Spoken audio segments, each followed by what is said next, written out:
Amém, irmãos? Ainda bem que sou eu e Deus, né, irmão? Glória a Deus. Se fosse só eu, não ia sair nada, mas sou eu e Deus vai abençoar a sua vida. Vamos orar? Vamos fazer uma oração?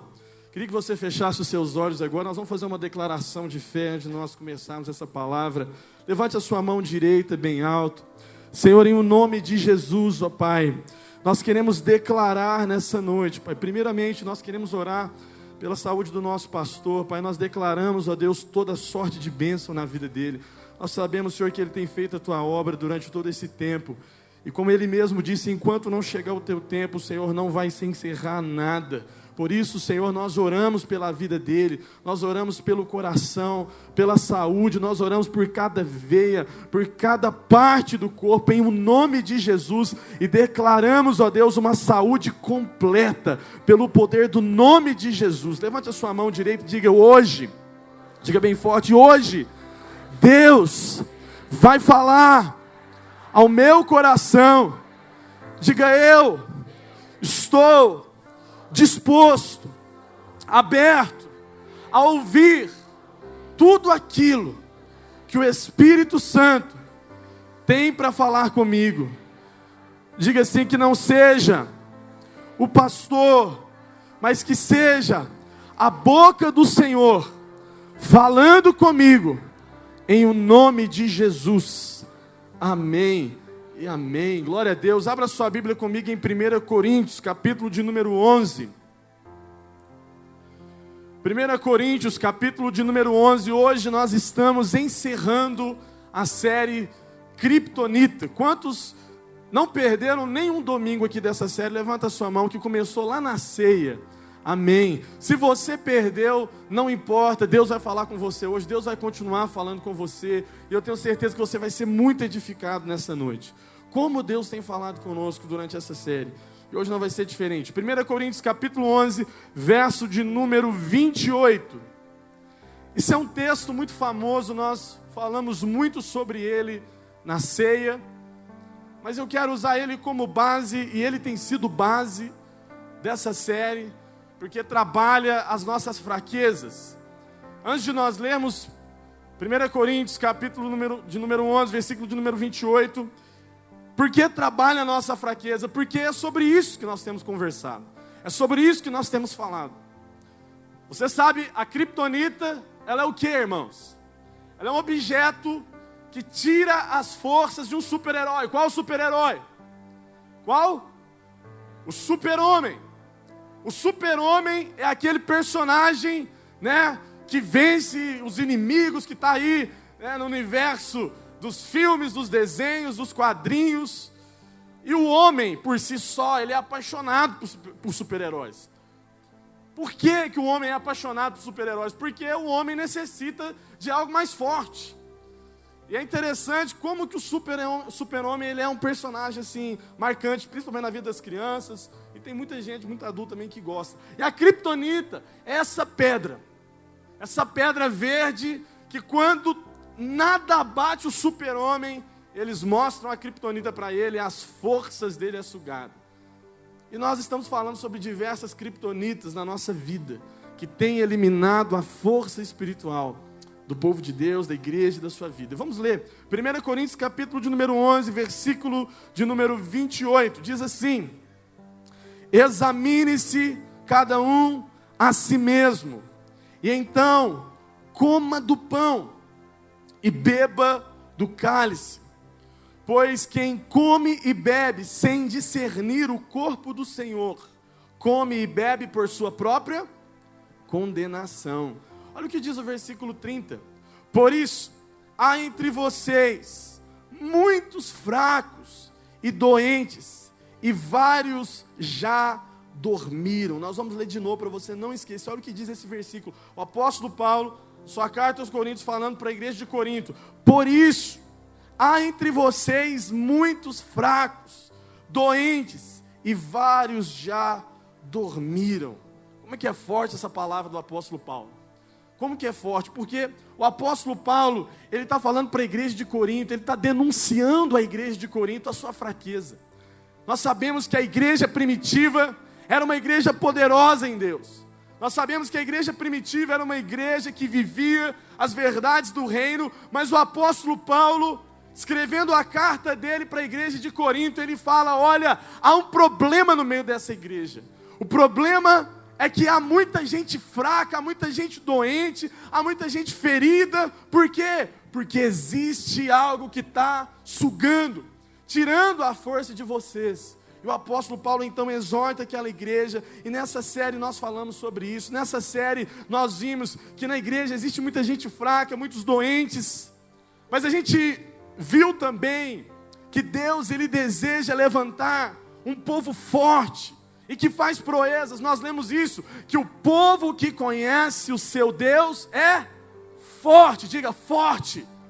E não só isso, a Bíblia fala que o povo que conhece o seu Deus, além de ser um povo forte, é um povo que faz proeza. É um povo que não vive na mediocridade, mas que vive o melhor de Deus. Entretanto, irmãos, existe muita coisa que enfraquece, que é a criptonita espiritual, para tirar essa força, para tirar esse ímpeto da igreja do Senhor. Nós vimos também que a nossa relação com Deus, ela é comparada a um casamento. E quando nós somos desleais, ainda que sejamos 90% leal. Vocês se lembram disso? O que tem a ver? Eu sou 90% leal ao Senhor, mas existe 10% meu que eu tenho outros namorados, outros amores. Quando se lembram dessa palavra? Nós aprendemos que assim, mesmo assim, ainda é adultério contra Deus, porque nós somos a sua noiva. Nós aprendemos sobre isso. Nós aprendemos que a idolatria não é apenas imagens de altares, mas também é a rebeldia, a arrogância. Quantos estudaram isso na célula essa semana, sobre a vida de Saul, irmãos? A rebeldia, a arrogância, isso também é a idolatria. Nós também vimos que a origem disso é o quê? É uma postura do eu preciso ter, eu quero muito, eu não abro mão, é bom para mim. E assim, a idolatria se torna uma criptonita. E para sermos livres dessa criptonita, nós precisamos nos arrepender genuinamente. Vocês se lembram da história de Saul e Davi? Quem era Saul e quem era Davi? Então hoje eu quero encerrar, eu quero finalizar esse tema de tudo que nós temos falado e como Deus tem falado conosco, falando sobre isso.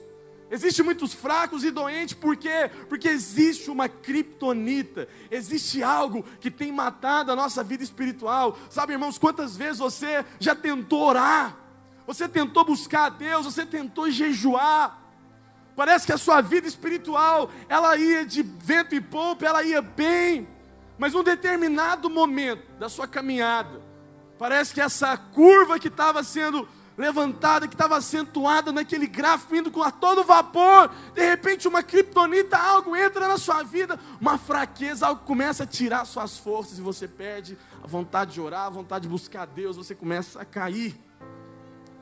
Sabe, hoje, em nome de Jesus, nós vamos matar toda a criptonita, diga amém. Nós vamos matar tudo aquilo que tem arruinado, que tem nos enfraquecido. Sabe, hoje nós vamos lidar com isso, matando a criptonita. É sobre isso que nós vamos falar. Por favor, pode ajeitar o slide para nós. Isso, matando a criptonita. Olha o que nós vemos, que geralmente as pessoas reagem de 3 maneiras quando nós falamos sobre o pecado. O pecado é algo que destrói a vida do homem. O pecado é algo que arruína com a vida espiritual. Sabe, às vezes nós mantemos pecados na nossa vida, e esse pecado talvez é esses 10% que tira a nossa força. Talvez durante toda a mensagem, durante toda a série que nós falamos, você foi começando a pontuar coisas na sua vida, não é verdade? Coisas que você faz, coisas que você praticava, que você falava, meu Deus, eu não sabia que eu estava fazendo isso. Na própria célula, quantos confrontos nós não estamos tendo na mensagem? Eu não sabia. Essa célula passada, quantas vezes nós olhamos naquele estudo e falamos, meu Deus, eu estou sendo idólatra. Eu estou colocando coisas no lugar de Deus. Ou talvez Você não se dava conta, irmão, que você tinha outros amores, e você descobriu isso nessa série. E sabe o que nos confronta?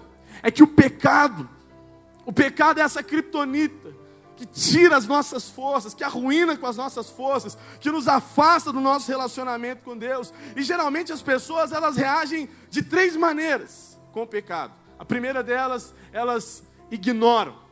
Simplesmente ignoram. Ignoram o pecado porque tem um coração duro.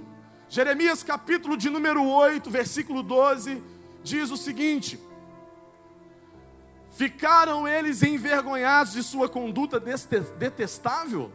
Não, eles não sentem vergonha, nem mesmo sabem corar. Portanto, cairão entre os que caem, serão humilhados quando eu castigar, declara o Senhor.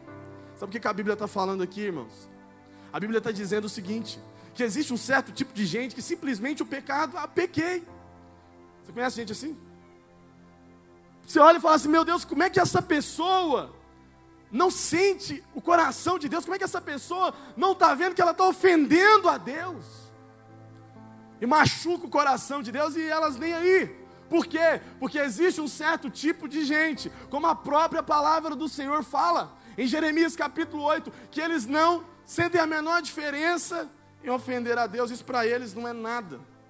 Não é nada. Existe um certo outro tipo de pessoas que eles acreditam que a obra de Jesus na cruz pode salvá-las, mas não pode livrá-las da escravidão do pecado. Sabe o que a palavra de Deus fala em Romanos 6, versículo 1? O que diremos então? Continuaremos pecando para que a graça aumente? Sabe o que ele responde? De maneira nenhuma. Nós, os que morremos para o pecado, como podemos continuar vivendo nele? Sabe, existe gente que acredita que Jesus, ele pode sim morrer, ele pode ir sim para a cruz, morrer pelos meus pecados para me salvar, mas ele jamais vai me livrar da escravidão do pecado. Talvez você fale assim: pastor, mas isso não bate, é contraditório. Não, irmão, bate sim. Tem muita gente que conheceu Jesus, entregou a vida para Jesus, mas está sob o jugo do pecado. Vive condenada pelo pecado o tempo inteiro. O tempo inteiro, talvez nesse culto mesmo, você não levantou sua mão para adorar a Deus, você não orou porque, eu pequei, eu falhei. Aquele tipo de crente que se alguém falar para ele na célula: irmão, ora para nós, ele fala: irmão, hoje não. Você conhece esse tipo de gente, irmão? Porque vive debaixo da escravidão do pecado. Sabe, deixa eu te falar uma coisa, olha aqui para mim, meu irmão. É impossível você acreditar na obra da cruz. É impossível você acreditar que Jesus levou sobre si todos os seus pecados no madeiro e não acreditar que ao mesmo tempo que ele foi para a cruz para morrer pelos seus pecados, ele pegou toda a justiça de Deus e colocou em você. Não bate, tá entendendo, meu irmão? Não bate. Se você crê que Jesus levou os seus pecados na cruz, você também tem que crer que do mesmo jeito ele pegou a justiça dele e colocou sobre a tua vida. Sabe o que Jesus fez na cruz? Ei, me dá o seu pecado, me dá as suas mazelas, me dá tudo que você faz, me dá a sua iniquidade, me dá tudo que você faz de ruim, me entrega isso, e você entregou. E aí sabe o que ele faz? Ele pega a justiça de Deus, a santidade de Deus, a perfeição de Deus, tudo que Deus tem, e ele fala: agora toma isso sobre você. Amém ou não amém? Uma vez que você entrega a tua vida para Cristo e acredita nisso, há justificação em você. Você é justo. Você não é justo por causa do seu merecimento. Você não é justo por aquilo que você faz. Você é justo porque Jesus se tornou justiça no seu lugar. Meu irmão, você não está entendendo. Você é justo em Cristo.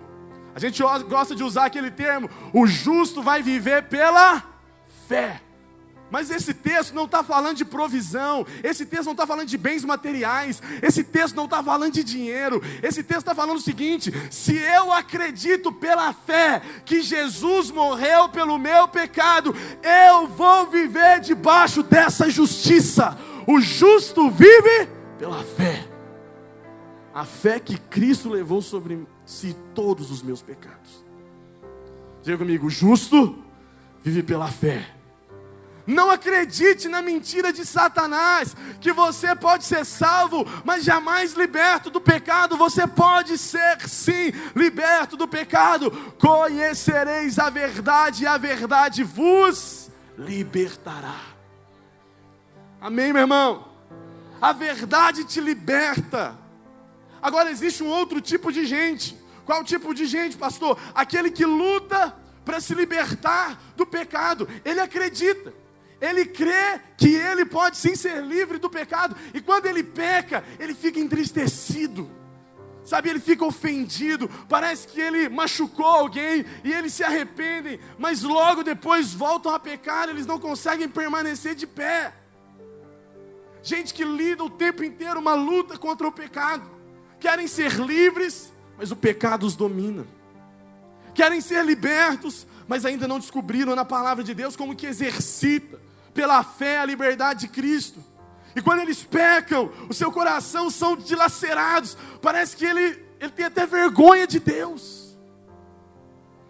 Sabe, tem vergonha até de vir num culto, de ir numa célula, de olhar na cara do irmão, porque ele está ofendido, ele sentiu que machucou o coração de Deus. Gente que luta contra o pecado. Hoje é o seu dia. Deus vai te libertar de toda a prisão e você vai sair daqui um vencedor, meu irmão. Eu declaro sobre a tua vida que hoje é a sua noite. Todo pecado, toda cadeia, toda escravidão de pecado, de mazela vai cair por terra, porque em Cristo você é justo. Não fique triste. Isso não acontece só com você, acontece com grandes homens de Deus. Acontece com gente que talvez está aqui todo dia e você fala, meu Deus, eu queria ser tanto como aquele irmão, tanto como aquele obreiro. E mal sabe você que talvez ele passa pela mesma luta que você. Talvez você diz, pastor, como? Pode? É claro, meu irmão. Todos nós estamos sujeitos a isso. Sabe o que é interessante? É que o autor desse livro, dessa série, Kryptonita, ele também passou por isso. Pelas mesmas coisas. Eu quero que você acompanhe o que aconteceu com esse rapaz. Preste atenção nisso. When I was 12 years old, Quando eu tinha 12 anos de idade, one of my friends introduced me to pornography. dos meus amigos me apresentou o que era pornografia. You know what happened? Você sabe o que I aconteceu? got addicted. Eu fiquei viciado.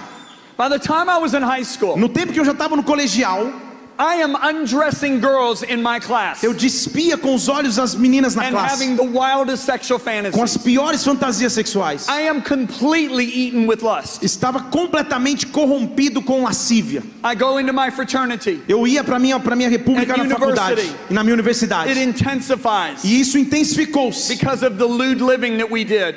pela forma de vida que nós tínhamos lá. But I got saved Mas aí eu fui salvo, at the age of 19, na idade de 19 anos. actually in my fraternity. Na verdade, aí nessa fraternidade I da remember the day I faculdade. got saved. Eu me lembro do dia que eu fui salvo. Cussing left my life like that. O xingamento saiu da minha vida, My como drunkenness gone. minha bebida saiu, But I was still bound to lust. mas eu ainda estava preso na lascívia. When I was 23 years old, Aos 23 anos de idade, I married, in my eyes, the most beautiful girl that walks the planet. eu casei aos meus olhos na menina mais linda que eu já vi no planeta. I thought I'll be fine now. Eu achei, agora vai dar tudo certo. Got worse. Piorou. 1983, 1983, at 24 years of age, aos 24 anos de I entered the idade, ministry. eu já estou no ministério, Completely eaten up with lust. mas ainda estou consumido com essa It lascívia. was affecting my marriage, Estava afetando meu not casamento, just in our bed. não só o relacionamento But in no every leito, aspect. mas em todo aspecto. My job at my church A minha função na was igreja to take care of guest speakers. era cuidar dos preletores que vinham convidados. It was one of the best known churches in America. Era uma das igrejas mais conhecidas nos Estados Unidos. There was a man who came frequently to our church. Havia um homem que vinha com frequência em nossa His igreja. name was Lester O Summerall. nome dele é Lester Summerall. He had probably the most powerful deliverance ministry on the planet. Era aquele que tinha talvez o ministério de libertação mais poderoso no planeta. He and I had become very close. Eu e ele nos tornamos muito próximos. In the fall of 1984, No outono de 1984, I opened up with him. eu me abri com ele. I said, Dr. Summerall, Eu falei, Dr. Summerall, I'm bound by lust. eu tô preso nessa lascívia. I shared with him. E compartilhei com ele. Man, did he rebuke me. Ele realmente me repreendeu, Like a good father. como um bom pai. I listened to every word he said. Eu escutei cada palavra que ele disse. When he was finished, E quando ele terminou, I said, Brother Summerall, would you please pray that I be free? eu falei, meu irmão, ora para que eu seja livre. He said, absolutely. Ele falou, com certeza. Come here. Vem aqui. Put his hand on my head. Colocou a mão na minha cabeça. Prayed a strong prayer. Orou uma oração forte. You know what happened? Sabe o que aconteceu? Nothing. Nada. I guess I better find somebody that's got a more powerful deliverance ministry. Então acho que é melhor achar alguém que tem um ministério de libertação mais poderoso. You're not going to find anybody. Você não vai achar ninguém. 9 months later, 9 meses depois, May 1985, 1985, 19 de maio, a man gave me his condominium. um homem me empresta uma casa no seu I condomínio. spent 4 days fasting and praying. E eu passo 4 dias lá orando e jejuando. On the 4th day of that fast, No 4º dia daquele jejum, May 6th, dia 6 de maio 1985, de 1985, I got completely set free from pornography. eu fui completamente livre da pornografia. I'm still free over 30 years Estou later. livre agora, mais de 30 anos depois, até agora. Totally free. Totalmente livre. After walking in freedom for a couple years, Depois de andar alguns anos em liberdade, I had a nagging question. eu tive uma pergunta que insistia em me martelar. I said, God, I don't get it. Ele falava, Deus, eu não entendo. I just don't get it. Eu só não consigo entender. I humbled myself. Eu me humilhei. I opened up with Lester Eu Summerall. me abri com Lester Summerall. Why didn't you deliver me Por que o senhor não me libertou? in the fall of Lá no 1984? outono de 1984. Why wasn't it until 9 months later? Por que só foi 9 meses depois? On May 6, Lá 1985. no dia 6 de maio de 1985. And the Lord started showing me my prayer life. E o Senhor começou a me mostrar a minha própria vida de oração. In 1982, Em 1982, I made up my mind eu me decidi that I was going to get up every morning at 4:45. que toda manhã eu ia acordar 4h45. And I did almost every single E morning. eu fazia isso quase cada manhã. And I would go out and pray E eu saía para orar until 6:30 at least, Até- usually until 7. até pelo menos 6h30, normalmente até às 7.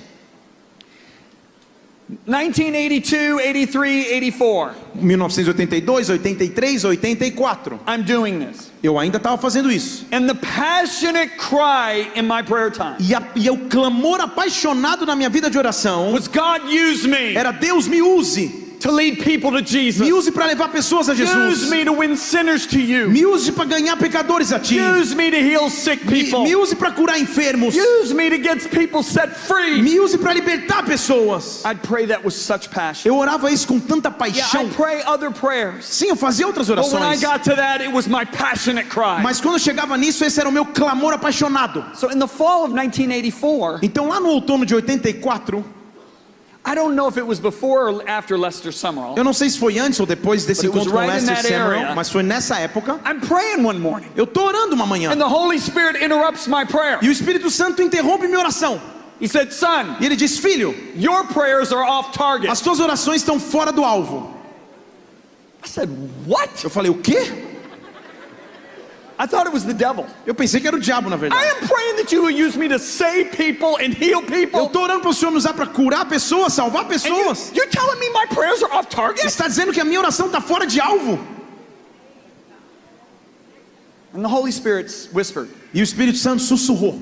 He said, son, Ele disse, filho, you can get multitudes of people saved. você pode salvar multidões de You pessoas. can heal people. Você pode curar You pessoas. can get people free Você pode libertar pessoas. Multitudes. Multidões. and end up in hell forever. E acabar no inferno para sempre. Now I really thought it was the devil. Agora eu realmente pensei que era o diabo falando comigo. But then Mas aí he então, whispered this. ele sussurrou isso. He said, son, Ele disse, filho, Judas left everything he had to follow me. Judas abandonou tudo que tinha para me seguir. Judas healed the sick. Judas curou enfermos. Judas cast out devils. Judas expulsou demônios. Judas preached repentance. Judas pregou arrependimento. Judas is in hell, son, E Judas está no inferno, filho. forever and Para ever. sempre, todo sempre. Now I'm a Catholic boy. Agora eu sou um garoto criado no Okay? I catolicismo. was an altar boy for 8 years. Eu fui no altar por 8 Catholic anos, fui schools. coroinha, fazia as comunhões. I don't know what the word quake means. Quake. Quake, tremble. Eu não sabia o que a palavra tremer é. But when he said that to me, Quando ele disse isso para mim, I literally was trembling. eu comecei a tremer. And I said very E cautiously, eu disse com muito cuidado: what should I be praying passionately for? Então, pelo que eu devo orar de maneira apaixonada? And he said this, E ele disse isso, to know me intimately. para me conhecer intimamente.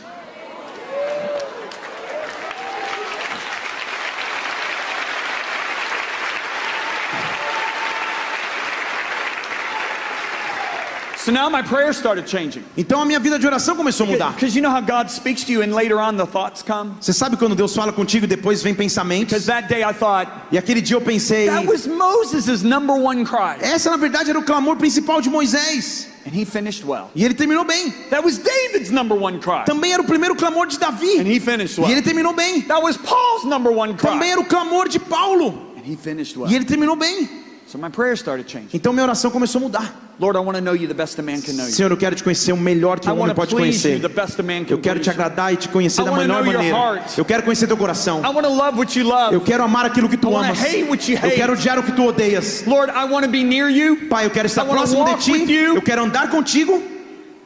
And I started crying out for this. E eu comecei a clamar por isso. Amém?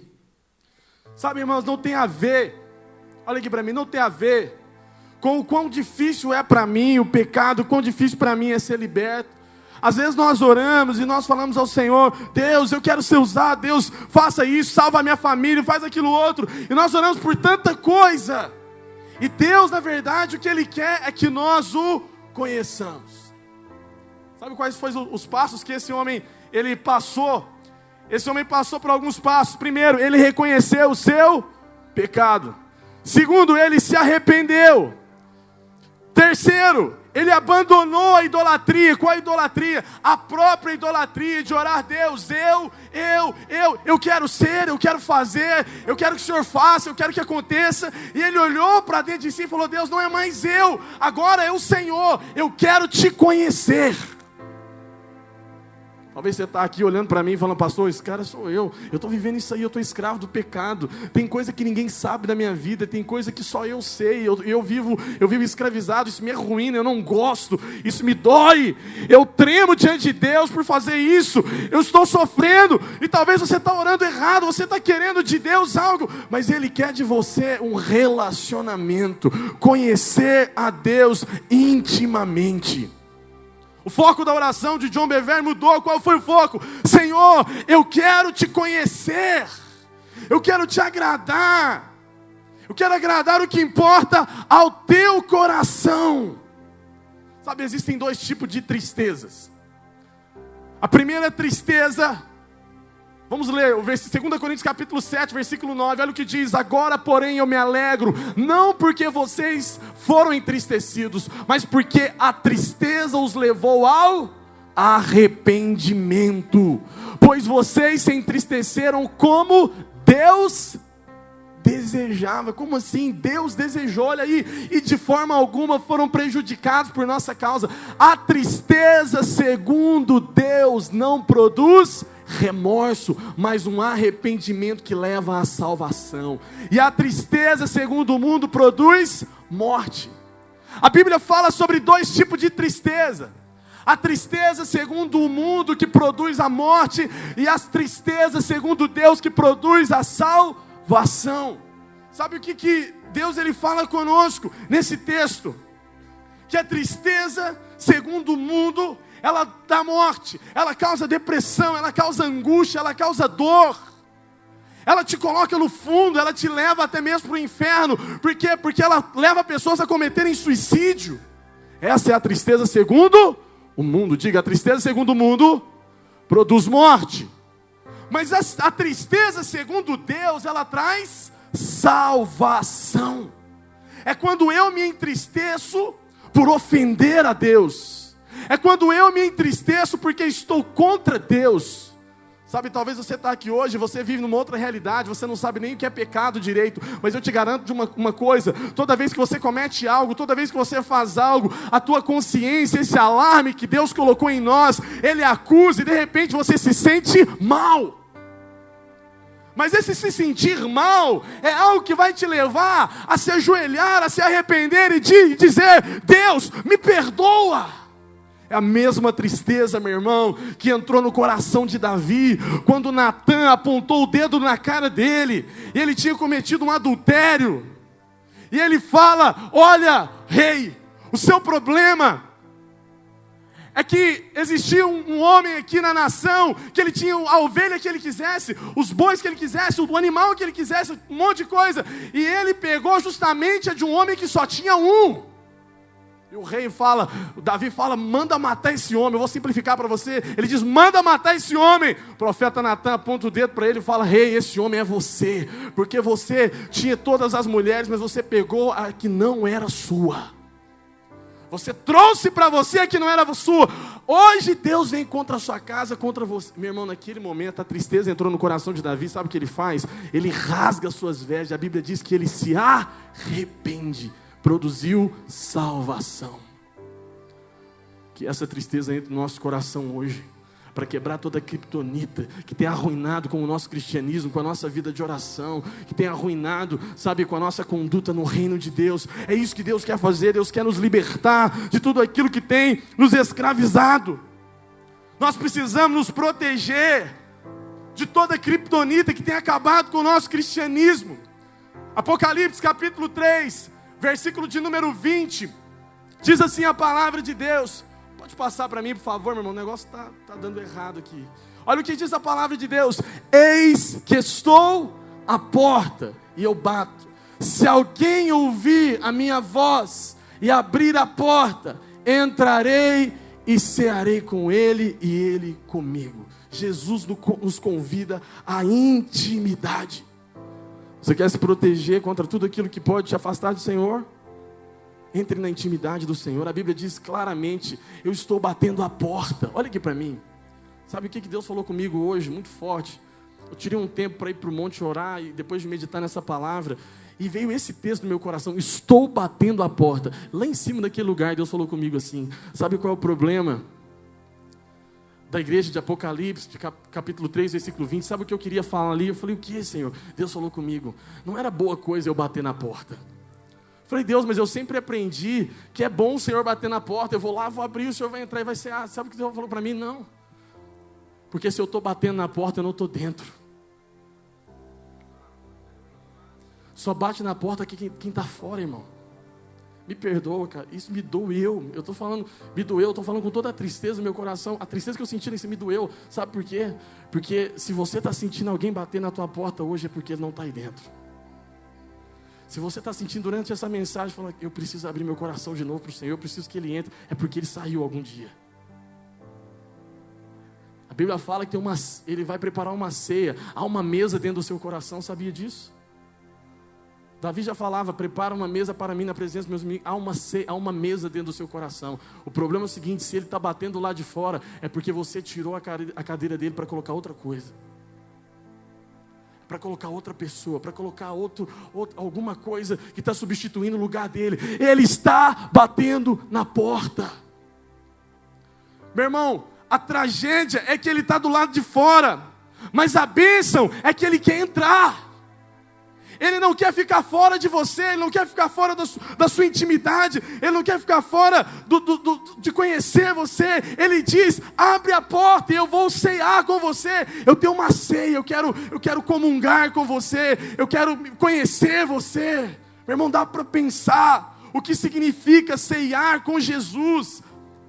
Significa receber as palavras dele, a sabedoria dele, o conselho dele, o poder dele.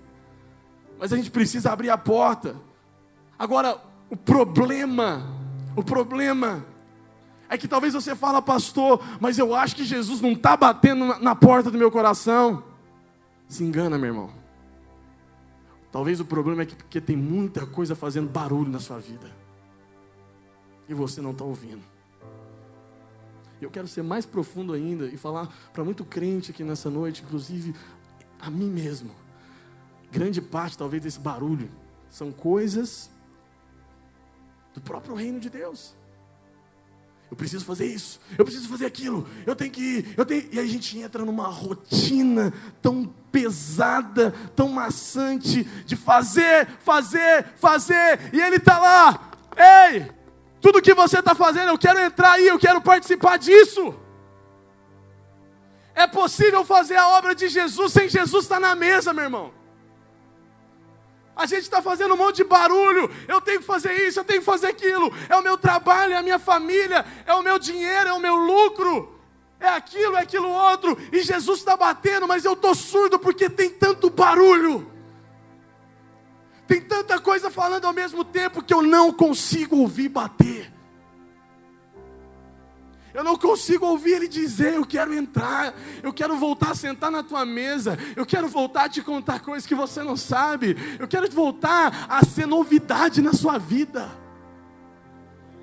Sabe como é que é o nome disso? Primeiro amor. Eu quero voltar a ser o principal da tua mesa. Eu quero voltar a sentar lá e você esperar eu te contar tudo que eu sei, tudo que você precisa saber. Pastor, mas como que eu vou viver isso? Com santidade, meu irmão, no seu coração. Santidade. Santidade é o lugar onde Deus está, porque Deus é santo. Jesus vai voltar para buscar uma noiva santa. Jesus não vai vir e voltar para buscar uma noiva suja, rasgada, feia, mas Ele vai vir buscar uma noiva santa, uma noiva que está almejando Ele, sabe? Jesus, Ele quer isso, uma igreja conectada, uma igreja relevante, não é uma igreja expressiva no seu tamanho, uma igreja relevante, é uma igreja que toca o coração de Deus, porque ela é quebrantada, porque ela quer abandonar o pecado, porque ela quer ser santa, é uma igreja que espera Jesus. Agora, quando eu olho para a santidade, eu vejo dois tipos de santidade, a santidade posicional e a santidade comportamental. A santidade posicional é o que a palavra de Deus ela fala em Efésios capítulo 1, versículo 4. Porque Deus nos escolheu nele, antes da criação do mundo, para sermos o quê? Santos e irrepreensíveis em sua presença. Sabe o que é a santidade posicional? É Deus te colocou nessa posição, Ele te escolheu antes da fundação do mundo, para que você pudesse ser santo. Isso tem a ver com Deus. Deus te posicionou nessa condição. Agora existe um segundo tipo de santidade, a santidade comportamental, que diz em Hebreus capítulo 12, versículo 14: esforcem-se para viver. Diga comigo, esforce. Diga, esforce. Olha o que diz: para viver em paz com todos e para serem santos, porque sem santidade ninguém verá o Senhor. Cuidem que se ninguém exclui da graça de Deus. Sabe o que Paulo está falando? Sabe o que o escritor de Hebreus está falando? O escritor de Hebreus está falando o seguinte: se esforce para ser santo. Ou seja, isso não tem a ver com aonde Deus vai me colocar, mas tem a ver com aonde eu vou. O que eu vou fazer, isso é comportamento. Amém, meu irmão? Um é posição, Deus me coloca. O outro é comportamento. Eu tenho que me esforçar, eu tenho que fazer, eu tenho que ir, eu tenho que me esforçar para ser santo. Deus nos escolheu, Ele nos separou, sim. Já somos santos, sim, como filhos de um Deus santo. Fomos santificados, sim. Isso é uma santidade posicional. É semelhante ao quê? Ao conceito do casamento. A sua esposa, uma vez que você casa com ela, agora ela é sua. Você é casado com ela, você não tem que ficar todo dia. Você casa comigo? Você casa comigo? Fala, você casa comigo? Não, porque ela é a sua esposa. Isso é posição. O dia que você colocou uma aliança no dedo, subiu no altar ou foi num cartório, você se tornou a posição de marido e ela de esposa. Isso é posicionamento. O dia que Jesus morreu na cruz por você, você se tornou santo, por causa da justiça de Deus. Isso é a santidade posicional. Agora a gente não pode desconsiderar o segundo tipo de santidade, a santidade comportamental. Essa que o escritor de Hebreus fala que nós temos que nos esforçar. Se somos santos, então, como Deus é santo, o nosso comportamento tem que ser caracterizado por aquilo que nós somos. Se eu sou santo, eu tenho que agir como alguém santo. Minha roupa tem que ser santa. Minha palavra tem que ser santa. Os meus dedos na internet tem que ser santo. As minhas curtidas no Instagram tem que ser santo. Chama comportamento de natureza. Se eu sou, eu vou agir como tal. Se eu sou santo em Cristo, eu vou me comportar como um santo. Como alguém que revela a santidade de Jesus. Amém, meu irmão? Comportamento. Isso é o que? É exercer a função. Não tem jeito de um marido, de um esposo, achar que é solteiro e agir como um solteiro. E se faz isso, está errado. Por quê? Porque ele tem um comportamento agora de um homem casado. Se Jesus é o teu noivo, e você agora é santo por Jesus, o seu comportamento tem que ser um comportamento santo. Nós precisamos ser santos no nosso comportamento. É por isso que a Bíblia fala, meu irmão, para a gente se esforçar. E esse esforço não tem a ver com legalismo. O problema é que a gente confunde e legaliza a coisa. A gente coloca um legalismo. Então eu tenho que colocar uma saia, aí eu tenho que fazer alguma coisa, eu não posso usar nada e tal. Eu não estou falando de uma doutrina, de um legalismo. Eu estou falando de um comportamento. Isso é algo de natureza. Uma vez que eu me relaciono com Deus, eu tenho a santidade por natureza, é fácil para mim. O meu filho, ele é um ser humano, ele nasceu. Ele tem pernas, ele tem boca, ele tem tudo, ele é perfeito. Mas ele está sendo o quê? Aperfeiçoado. Por mais que ele é perfeito, ele ainda não é completo. Ele tem boca, mas ele está aprendendo a falar. Ele tem pernas, mas ele está aprendendo a andar. Ele é perfeito, mas está se completando. E à medida que passa o tempo, ele vai tendo comportamentos de alguém como eu e você. Deixa eu te falar uma coisa. O dia que Jesus te salvou e você se tornou santo em Cristo, agora todos os seus comportamentos devem ser naturais em Deus. Eu não preciso fazer força para ser santo. Eu sou santo porque eu fui salvo. Agora, se você tem que se esforçar para ser santo dessa maneira legalista e não natural, tem alguma coisa errada com o seu cristianismo. O que é o legalismo? É aquilo que eu fico colocando, não pode isso, não sei o que. Meu irmão, isso é falta da intimidade com Deus. Porque uma vez que eu sou íntimo de alguém, eu sei o que ele gosta e o que ele não gosta. Isso me incomoda.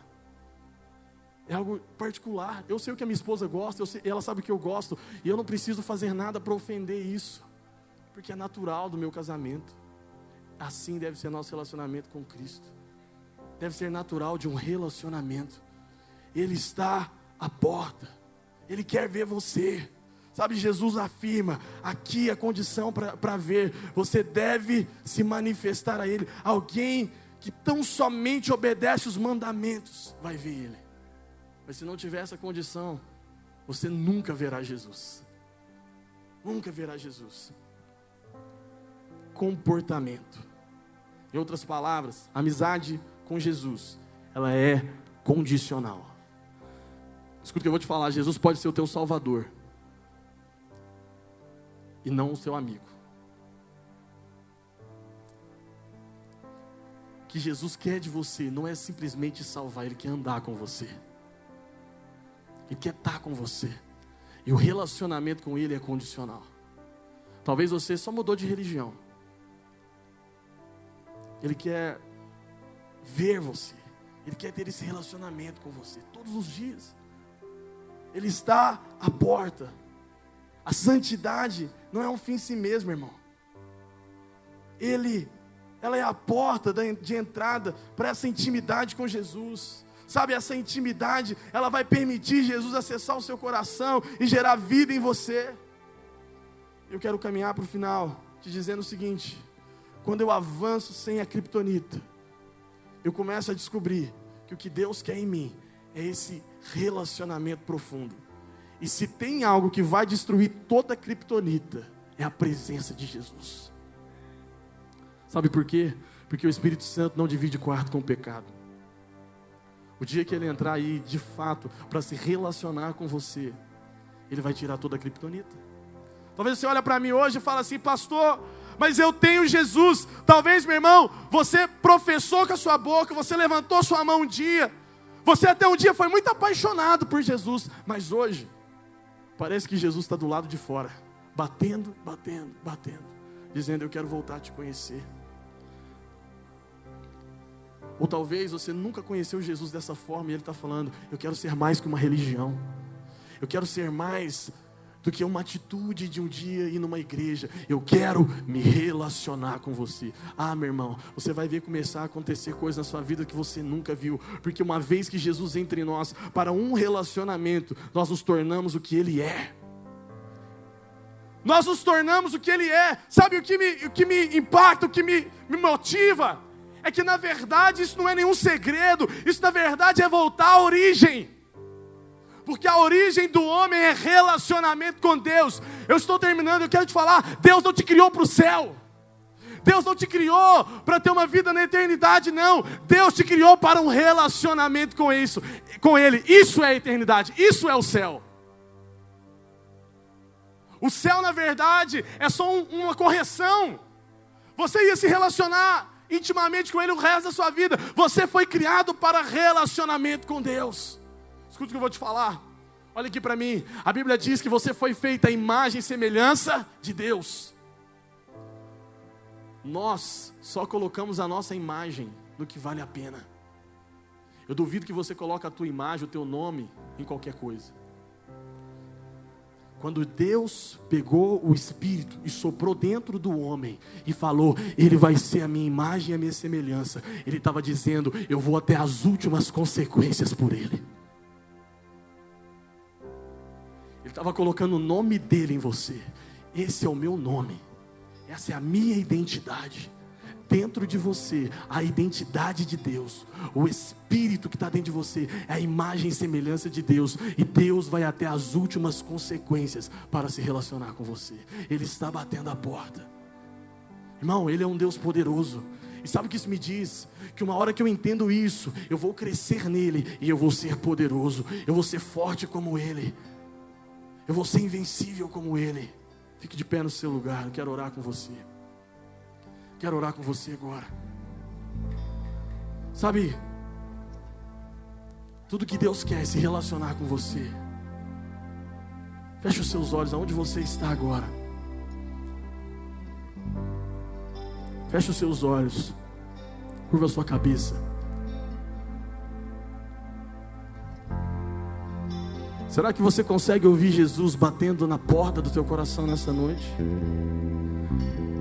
Talvez você diz: pastor, mas eu já sou crente. Para, meu irmão, não estou falando sobre ser crente. Eu estou falando sobre ser amigo de Deus.